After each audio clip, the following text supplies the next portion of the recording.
Emily slayed her bingo card. Wait till you see this bingo card.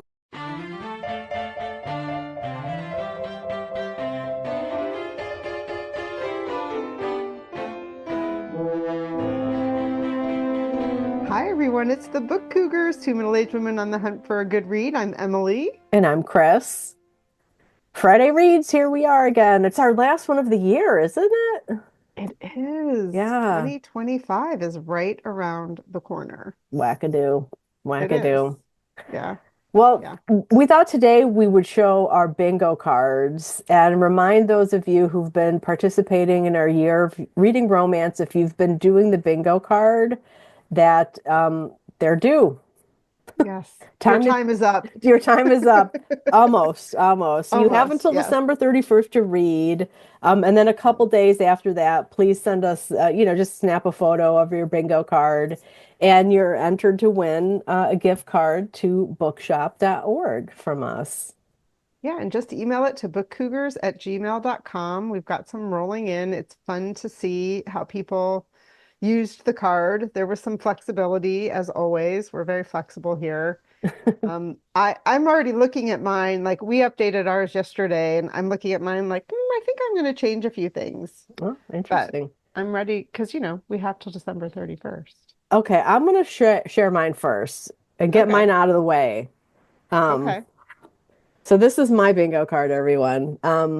So I have two bingos.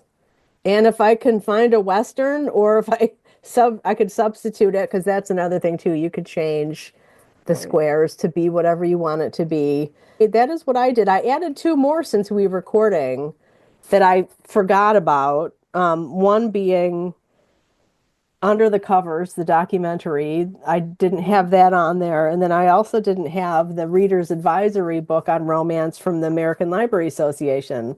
I didn't have that either. So that's my card out of the way.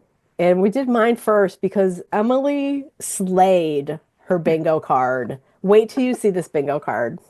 Well, first, I want you to hold yours up one more time because I don't know if you planned it, but you matched your hearts to your wall, which is really Oh, cool. oh, that's so funny. I did. Can you tell I love green? Yes, and I love that you did hearts. It didn't occur to me. I was like Xing off mine. So, but and what Chris is talking about is when she said when we recorded episode 224 yesterday and shared our bingo cards there, and that episode will drop on Tuesday, December 31st, the last day of the month Yes. Thank when you for these are due. clarifying that. But so Yes. it forced us to update them. So I updated mine and I was really surprised that I filled all my squares. It's amazing. Yeah, I didn't expect to. And I actually, and we talk about this on the episode, I felt like I didn't read that much romance throughout the Mhm. year. But then when I scrolled through Goodreads, I was like, oh, I read a lot more than I thought.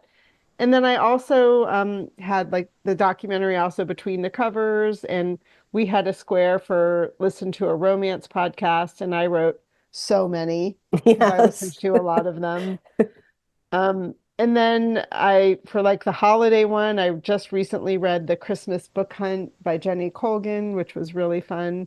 So I was really surprised that I was able to fill all my squares. But I noticed this morning that I have a duplicate that I Oh. hadn't noticed, which is Love and Hot Chicken, which I Oh. put romance in uniform because they were wearing restaurant uniforms. And then I also put it on female female because it was two women who were romancing each other. So I think what I'm going to do is watch a rom-com or something this Oh. weekend and Very nice. update that square. Yeah. Yeah.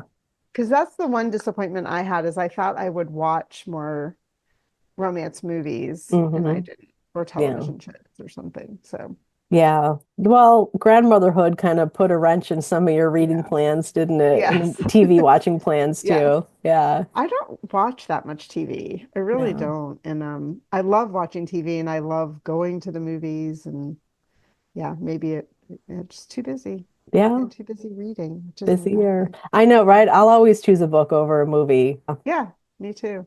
Yeah, Hmm. for sure. So let us know if you've been doing the bingo card. We would love to see them. And if you didn't get a bingo, we still want to see it too, just to see what you did. we'll be talking about romance again, I'm sure, on episode 225, I would think, because we'll be talking about our top 10 reads. Right. And I know that there's at least one romance in my top 10s. I'm still Mm. I'm still looking at that list. I have it down to about 15, 20. So, Yeah, yeah, that's hard. I it know. is. I did a Totally. quick 10, which I always do. And then I started one today that I'm like, this is going to hit my top 10. Hmm. So trouble, Trouble. trouble already. Right? We're still reading. I might be able to squeeze in one more romance. We'll see. Yeah. But so what I'm currently reading, since this is Friday Reads, I'll show it on my iPad because I love the colorfulness of this cover. Lucy Undying by Kirsten White. It's a great sapphic vampire novel. It's considered fantasy, so horror fantasy, and I am enjoying it so much. It involves two main characters and kind of like three different people talking. Well, it's not even a person talking. It's Lucy from the novel Dracula, Iris, who's the contemporary woman who is trying to run from something. And then there's therapist reports on a client who is a vampire. So three different ways of getting the story at this point, and I'm enjoying it a lot. Oh, cool. Well, I picked up this morning, there's always this year on Basketball in Ascension by Hanif Abdurraqib. And we were lucky enough to hear him speak at the Wyndham Campbell Awards ceremony this year.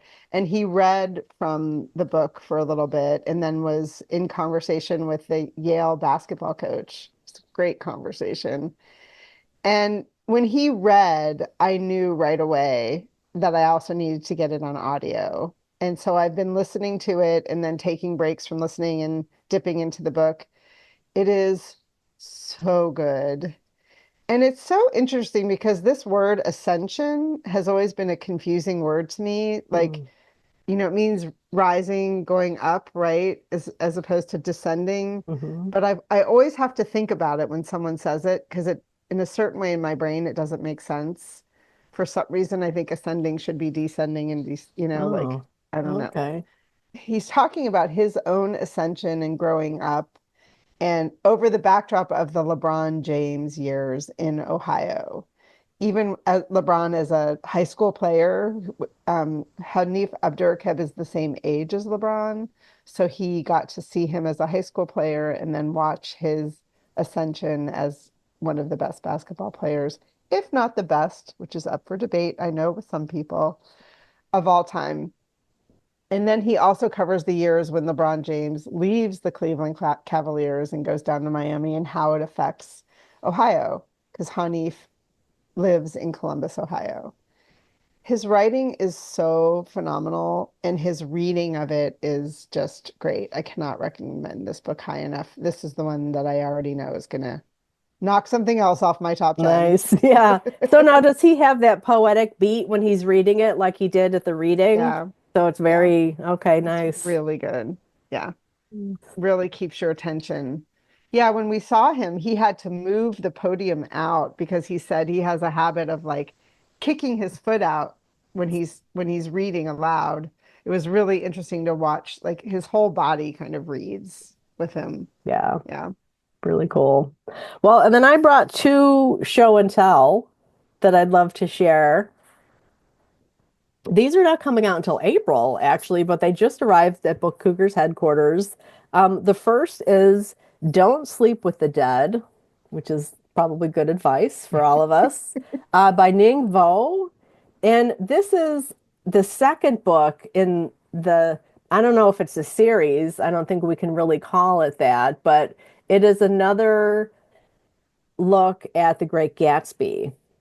Um, Her previous novel dealt with some of the women characters from The Great Gatsby, and it looks like this one is looking at Nick Carraway and in his life. Very thin. The Great Gatsby is a thin novel, so I think it's Hmm. appropriate that anything that is riffing on The Great Gatsby also be thin, right? And you really liked that other book. You read it I and did. liked it. Yeah. Yeah. I really like, we'll just call it fan fiction. I think we've tried to find different more literary terms than fan fiction because I think I still have that, 90s hangover about fan fiction, being stuff written by teenagers in their parents' basement or whatever, Yeah. which is, I don't mean to Yes. dismiss teenagers writing in their parents' basement either.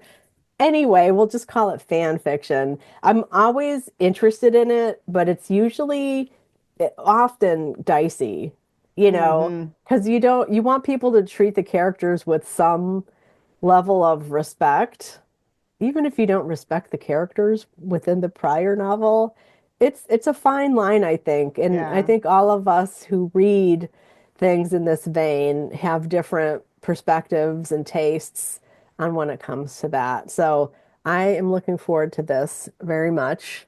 And then the other one is another novel by an author whose previous one I read. This one is Another Fine Mess by Lindy Ryan, the author of Bless Your Heart, which is a vampire novel. Well, Bless Your Heart was a vampire novel.